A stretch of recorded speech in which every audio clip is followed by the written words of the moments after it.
balak magbuo ng BMX, ito yung isang marirecommend namin. Yan yung frame niya, yung Cult Heaven's Gate. Yung bar niya na 4-piece. Ang rise nito nasa 9.75.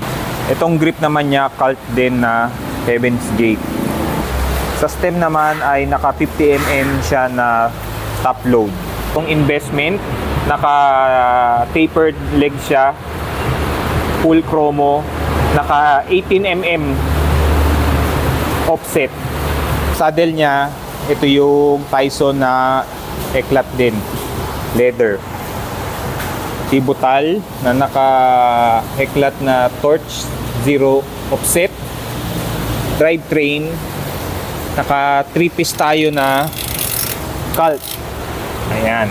Tapos ang kanyang BB ay animal. Kung eklat, AK na design. With guard na siya.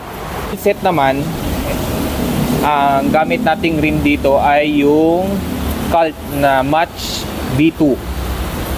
Tapos ang kanyang gulong ay Fireball 2.4. Ang gamit na hub ay yung Seismic.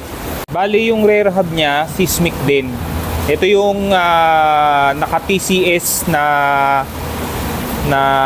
design nila ng cassette.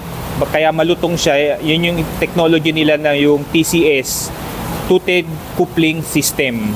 Kaya yung tunog niya malutong. Sa price niya na 76,000, buo na siya, kasama na siyang pedal. Worth it na siya. Bakit? Kasi sa frame pa lang nasa 22,500 na yan. Then sa handlebar, nagre-range yan mga 4,500 to 5,000. Tapos yung fork nasa 10,800. Tapos yung crank nasa ano rin yan, almost 10,000. Tapos sa rim, yung hub niya nasa 10,800. Tapos yung front nasa more or less 4,000. So sa rim, palo ka na kaagad yan, mga 9,000. Rim pa lang, pares. Kaya kung kukumputin mo siya part by part, mura na siya para sa 76,000.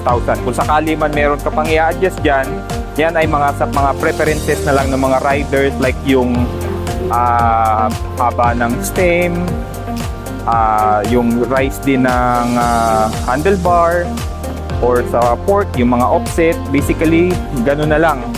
Or doon sa sprocket or sa crank arm, yung mga haba, tsaka yung number of teeth kung gusto niyang taasan.